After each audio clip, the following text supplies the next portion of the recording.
All right, good evening, everyone. How y'all doing? I found some stories quite disturbing, somewhat over the years past. These fathers have done to their children, and one especially, I just found. I don't know if you have heard of this or not. I know there's a lot of talk about Elon Musk. Um, this is about his father. I have another story. Pedophile father had 6 children with his own daughter, and then raped one of his grandchildren too. And that's one of the stories I want to read about. And there's another one here. She knew her dad was doing bone chilling things to her. It took years to uncover the truth. But we'll get to the one story, Elon Musk story. Hey, how you doing? Um, and go from that story and then to others. Um, let's see here. In, in the chat. So, all right, let's get to Elon Musk. Hey, Mustang, get to the Elon Musk story. Um, I'll read it here. So, all right. So, Elon Musk is now accused of sexual abuse by 5 of his children. Elon Musk's estranged father has been accused of sexual abusing 5 of his children and stepchildren, according to the documents obtained New York Times in September. This is from in last year. This is last year. This story was September 23rd, 2025. Um, Elon Musk's dad, 79, was alleged sexually abusing his children in both California and South America, where uh, Elon Musk's dad lives and where Elon was born. The police and court reports, as well as interviews with the family and social workers obtained by the outlet in response of allegations, Elon Musk's father told New York Times in a statement published September 23rd, the reports are false, nonsense, and in the stream, but the docs allege that the earliest incident took place in 1993 when the businessman, then uh, 40, then 4-year-old stepdaughter, Gina, however it said that, alleged told family members that he had touched her 10 years later, said she caught Elon Musk sniffing her dirty underwear, according to the New York Times. In previous report, his dad shared in 2018 that he and his granddaughter had welcomed a child together years after he had divorced her mother, Heidi. Earl, at least 9 children and 2 stepchildren, in addition to Heidi, was previously married to May and Sue Musk. Now, the family members have also accused Earl of abusing 2 of his daughters as well as stepson. According to the family members in 2023, the family members and social worker got involved when his then 5-year-old son said Earl had groped his buttocks prior to the times. Now, 3 separate police investigations were open, according to the police and court records in New York Times. A report while 2 of the inquiries ended, the outlet noted that the unclear that what happened in the third, and that Earl has not been convicted of any crimes. Now, in addition to denying an allegation, Earl alleged in the statement to the New York Times that the accused were made up by family members trying to get money from Elon, putting the children up to say false things. Now, additionally, Earl told the Times in the email that he was aware of one abuse allegation. However, the outlet note that the same message he offered explanation for circumstance around two others. Now, Elon Musk, of the Tesla's founder, hasn't spoken out publicly about the allegation against his father. However, Earl told the Times that Elon had good relationships and are very close, despite the previous Elon parenting and so during the February interview on the Wide Awake podcast. So there's that one. And then this other one, let me get to it. It's all super. Good to see. Oh, there you are. You finally got here. All right. So here's another one. This is about the father, pedophile father, 6 children with his own daughter, and then rapes one of his grandchildren. British man father at least 6 children with his own daughter after raping her for more than 20 years, and then repeatedly raped one of the children he had by her. He also raped one of his other daughters.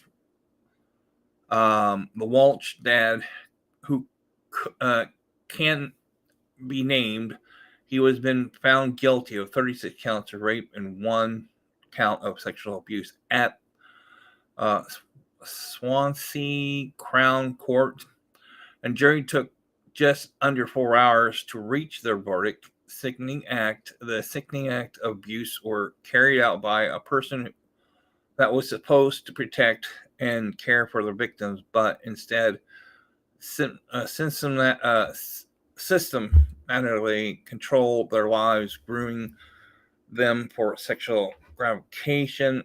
Prosecutor Haley Broccoli, I think it said, Walsh online reports that the victim told the court that their father had claimed he wanted to teach them how to have sex so they would know what to do with the future boyfriends. He also took one of his daughter to the flats where another man had sex with her. As he was watching, and then he dropped her off at school. One of the man's daughter said she had first became pregnant at age 14, but the sex continues into her 20s. She ended up having 9 pregnancy with 6 children and 1 abortion and 2 miscarriage. DNA test shows the children were his. While the man admitted having sex with her, he tried to argue that he had been blackmailed by her into doing it. Witchcraft. You kidding me? The court also heard the man use witchcraft to convey a fake majestic call a million century to tell his daughter via email it was okay to have sex with him. He bought them witches' rings and also convinced them, though the fake majestic, to drink urine in order to control her men. The man took his daughter to car parts, secluded areas, nearby woods, and beaches, among places. Judge Paul Thomas expressed his horror as he thanked the jury. I have been involved in criminal cases as barrister and as a judge for 40 years. This is in the top 3 worst cases I have ever had to deal with, he said. And the Detective Chief Inspector Paul Jones said it was very difficult and summarized the impact of his crimes upon his victims. The man will be sentenced on Friday. I don't know how many years. He probably got many years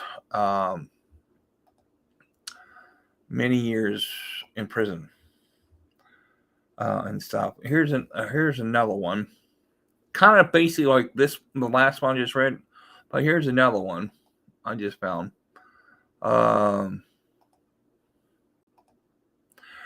She knew her dad was doing bone chilling things to her. It took years to uncover the truth.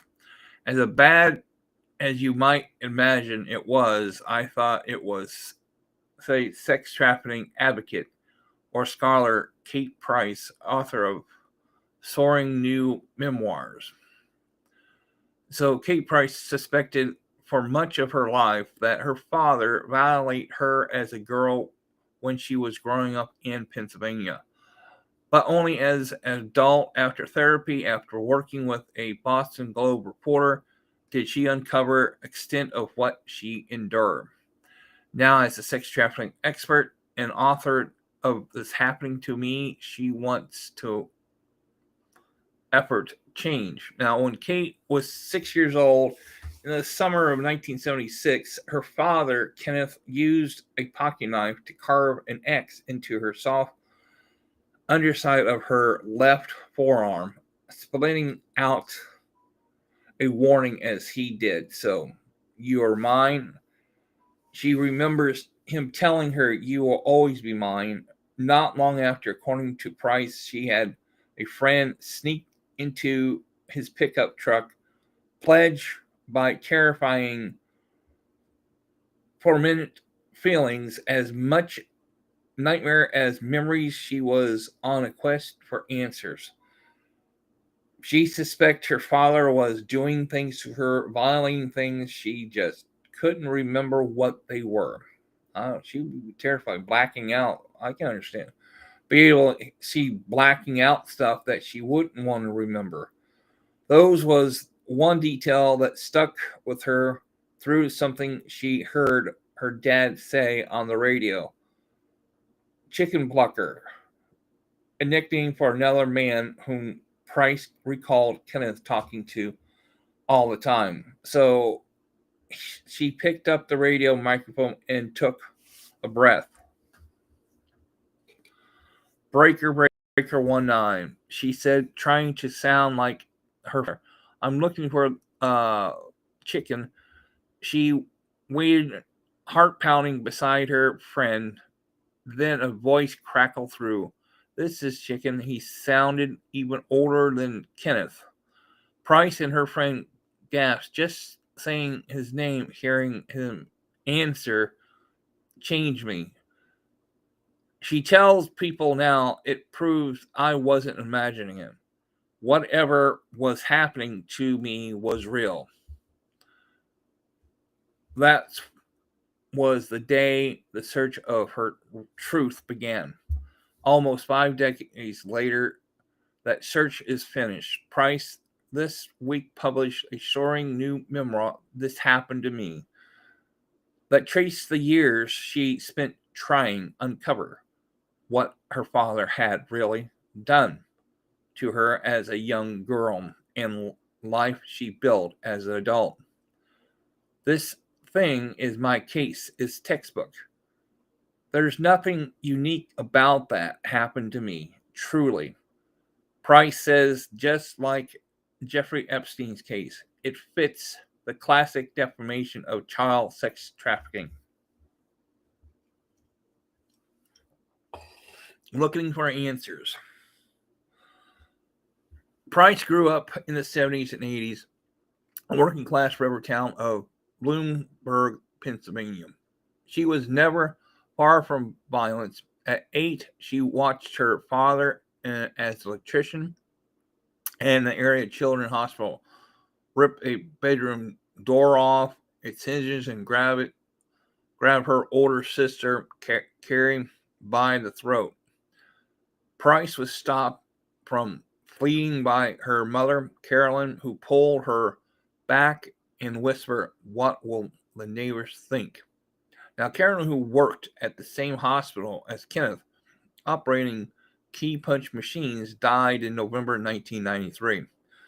Price, she never intervened in abuse in the family. Paralyzed, Price believes by fear of losing her children and her husband, a rage, only later did the couple divorce. By Carolyn also wanted better for her kids and pushed Price to the seek more by herself. But 1990, Price was studying environmental education at Lesley College outside Boston, traveling to India and working summer in Colorado. Never missed a story. As she entered young adult, Price also began to look inward.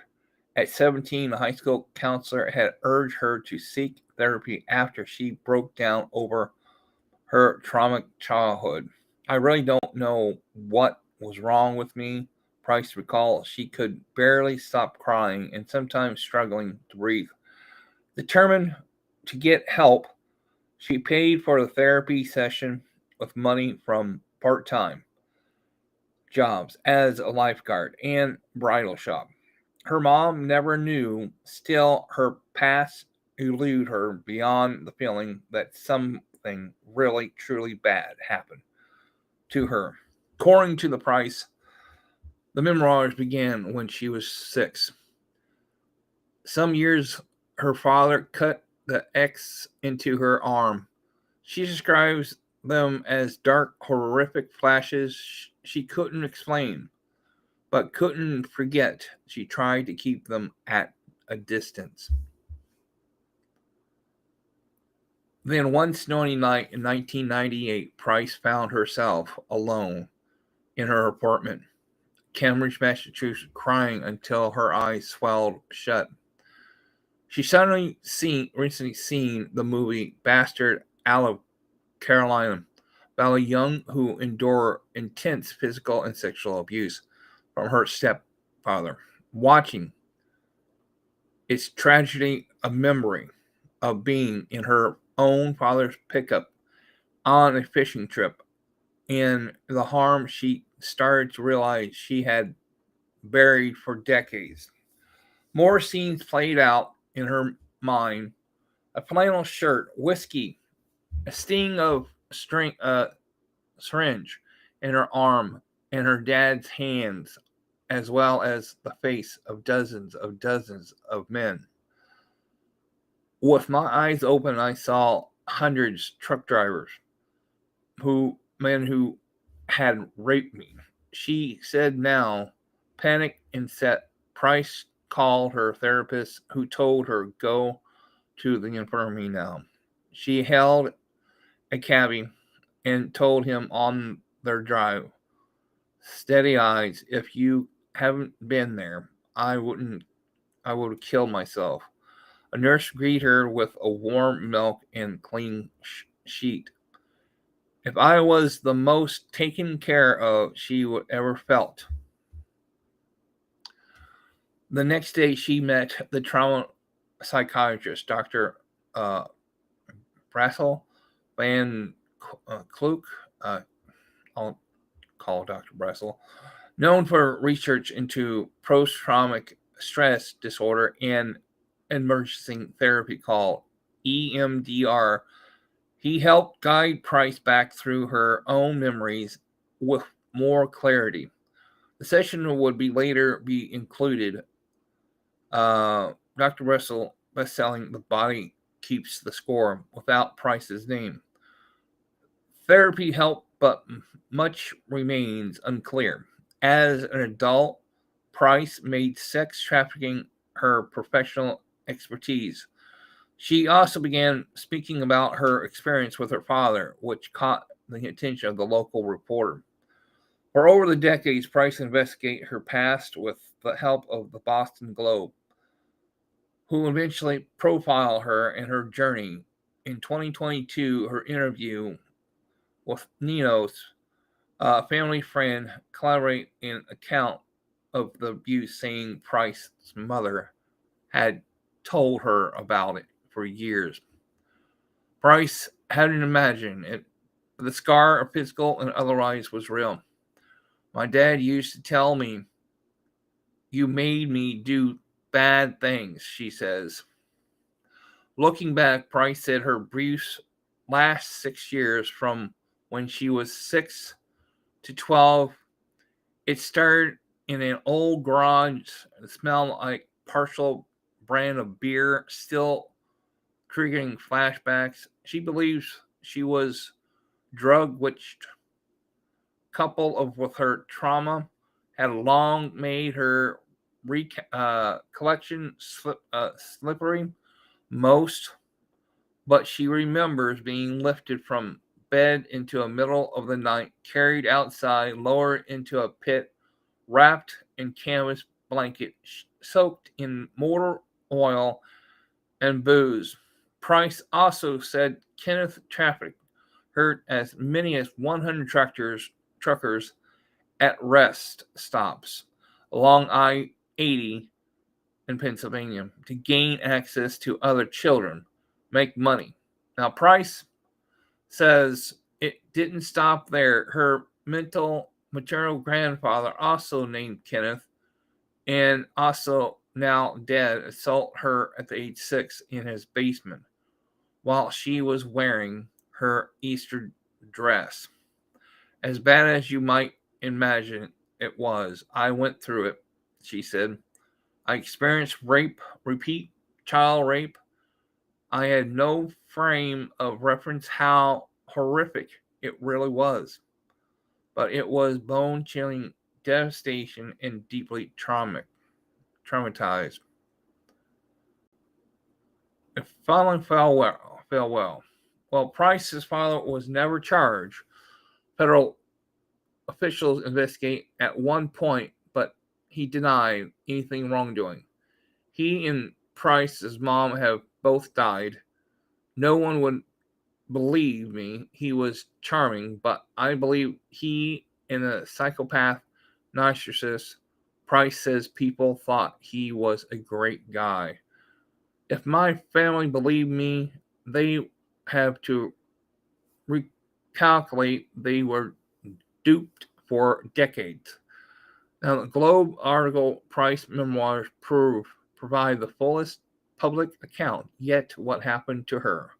Price did confront her father, Kenneth, in 1999. She wrote to the Children's Hospital where he was working to warn them what she said he was capable of. Days later, according to her, they confirmed steps had been taken to protect the patients.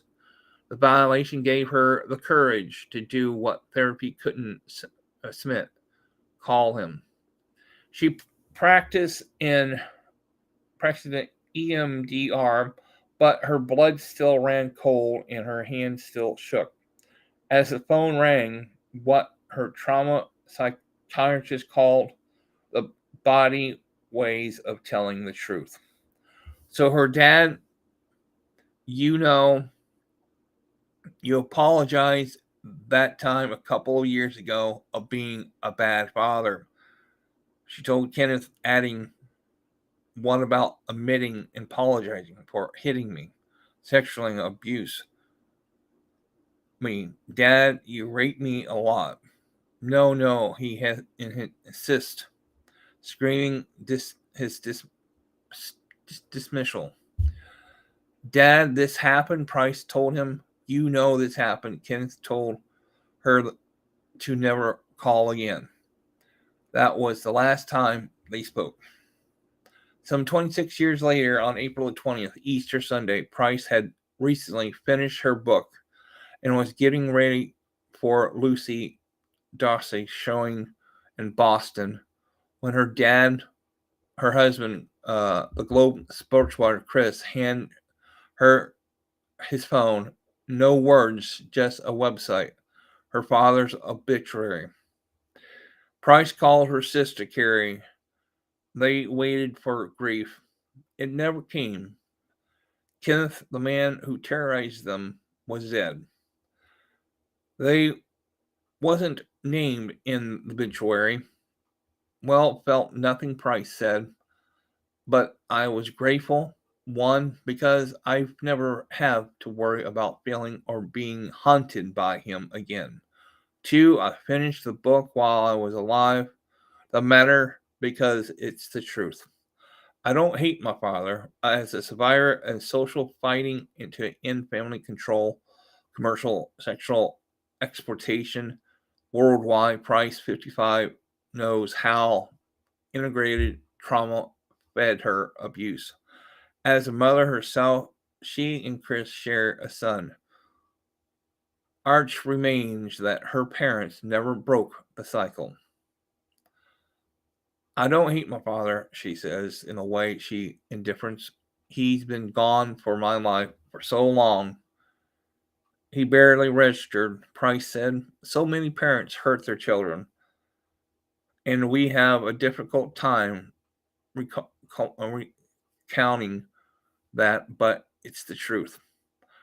Her hope that her book and advocate can educate people over time, affecting change.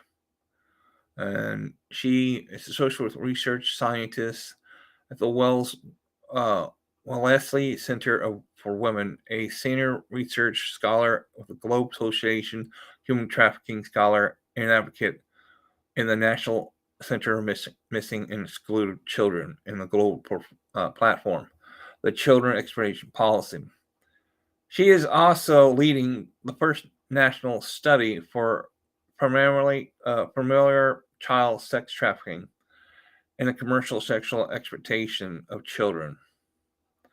I'm grateful for the work I do and for the family, she says. Grateful, yes, and lucky I am to be alive to fight this.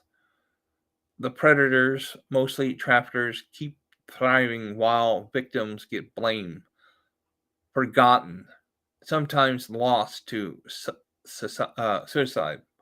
The cycle, the parents hurting their kids, still plays out every day. That's reality. This happened to me is available now. Well, there you go. Oh, no problem. Honestly, this is where some things we know who's out there, who don't want to take a blame for, and still talking about Delphi, putting out lies. He's he's in a world that he doesn't want to understand, to learn about. Goodness, they are heavy. Yes, Wackadoodle, yes, correct. But we know there's people that we know who just want to take account for what they have done to their children. Look how many people I just read did things to their children. Show them what to do to other children, to other kids. It's sad that these fathers who do this and they train their kids to do it to other people. So I figure, well, I'll read these 3 stories and basically it's the fathers who do get away with murder and they don't get arrested because people believe they're telling the truth, in which they're not. And it's sad. And so, hey, thanks for coming, Jason, Wackdo, and Mustang. Anybody else I missed here? Dubulus, hey, what's going on? Is this live about? Hey, Dubulus, how you doing? All right. So I think everyone, Jason. Hey, Rescue Dogs, how you doing? Thanks for coming. So did I get everybody? I hope I got everybody. All right, I got everybody. So hey, thanks for coming. I appreciate it. It's sad thing that also that it's not just men. Women do it too. Yes, that's true. True do. Men and women do things and stuff to their children. I have to look at Mary Bell. Oh, okay. I'll find more if you want me to. So, thanks for coming. And listen to the 3 stories I told, and I'll talk to you guys all later. Tomorrow I'll have another nuclear injection treatment tomorrow, and that will be the last. I have to do all the X-rays, and I'll find out either Friday or Monday. Um, it could be Tuesday. We'll see what happens. See what it looks like about my heart and stuff. Um, what is going on? So y'all have a nice night, and I'll take you guys all later. She was a kid who killed some. Oh, she was a kid who. Oh, wow. Okay, I'll look into that and stuff. So, good night, everyone.